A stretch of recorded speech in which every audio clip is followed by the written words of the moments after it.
Everyone, welcome back to this channel. In this video, I'm going to show you how to edit face size on a CapCut apps. Now let's get started. First, open your CapCut apps and add the photo or the video that you want to edit. And after this, in here you just click on the pitch or this clip, and after this at the bottom you can swipe until you can see and change. Click on it.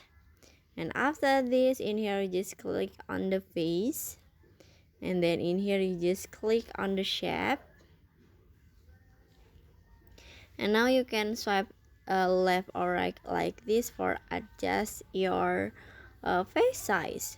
This is the before, after, before, after, before, after. After this, in here you just click on the check icon at the bottom and finish. So that how to edit face size on CapCut apps. I hope you found this video to be helpful. If you enjoy with the content, please consider like, comment, and subscribe down below. Bye bye.